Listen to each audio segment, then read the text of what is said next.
All right, it's Dan Claskins here with Pro Football Focus, and we're looking at the risers, the fallers, the players moving up, some moving down in our rankings as we head towards week 2 of fantasy football. Before we get into that, though, let's make something very clear. Week 1 is 1 week. Let's not overreact too much. Use your head.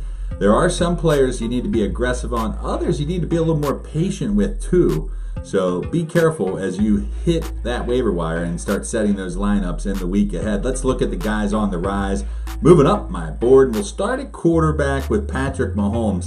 Wow, what a debut to his second season. Taking over the offense for Alex Smith, you can see why Andy Reid and his staff were so confident in turning things over to the young signal caller, and that strong arm was on display in the opener against the Chargers there. He went off 15 of 27 in his passing and really had a nice connection there all game long with Tyreek Hill, turning short plays into big plays and hitting him on the deep ball.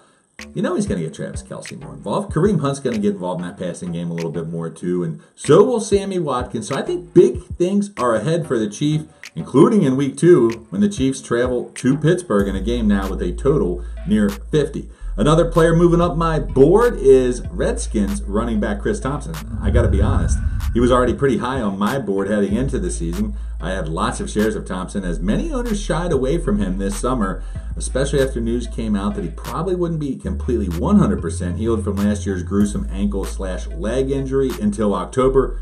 Well, my friends, he looked pretty close to 100% to me as he was part of the Redskins' dismantling of the Cardinals, and it was very promising to see Adrian Peterson get such a large workload, Alex Smith throw so many passes, and still Thompson. 5 carries, 65 yards, 6 of 7 targets for 63 yards and a touchdown.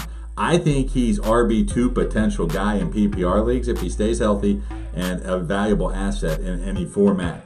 Austin Eckler, probably a little bit lower than that, but a very similar type of player, a guy I was very high on during the preseason. I really like what I saw from him last year, but he actually outperformed Melvin Gordon in just about every metric there is on a per-touch basis. Gordon's the man. I'm not saying that. He proved that he's going to get the volume in that game there against the Chiefs, but Eckler still had enough there to maybe make him worth as a flex consideration, a certain handy piece during bye weeks.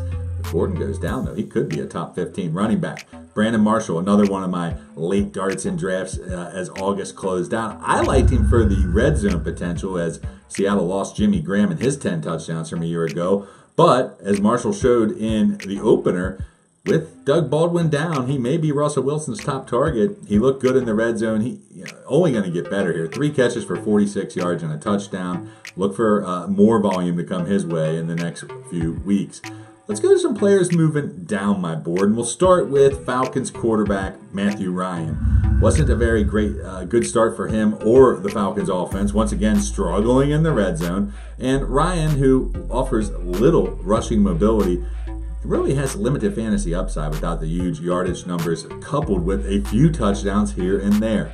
He didn't have it. Most of his yards came on that final drive. So I like him as an NFL quarterback. I think he's above average for sure, but as a fantasy quarterback, not so much. Ronald Jones, he's not a guy that is probably worth even rostering in shallower redraft leagues at this point. The rookie was inactive for a coach's decision in Sunday's opener against the Saints. So not only did he take a seat to Peyton Barber, but he also sat down with Jacquizz Rodgers working as the change of pace passing down back. So Jones is brutal preseason, now lingers on into the regular season, and he's looking like an early bust. Can't say I'm that excited about any of the rookie receivers either, including the Cowboys' Michael Gallup. Now, the class as a whole didn't have a great debut. The top 10 receivers drafted in the first 3 rounds of last year's draft, they combined for just 8 catches, 133 yards, and 1 touchdown in week 1. Gallup, for his part, was disappointing. Only had 1 target. He did pull it in for 9 yards, but the way this Cowboys offense looks, and in particular this passing game, I think it's time to drop him, Allen Hurns, and any of these other Cowboys receivers and make a move for a more appealing option on the waiver wire.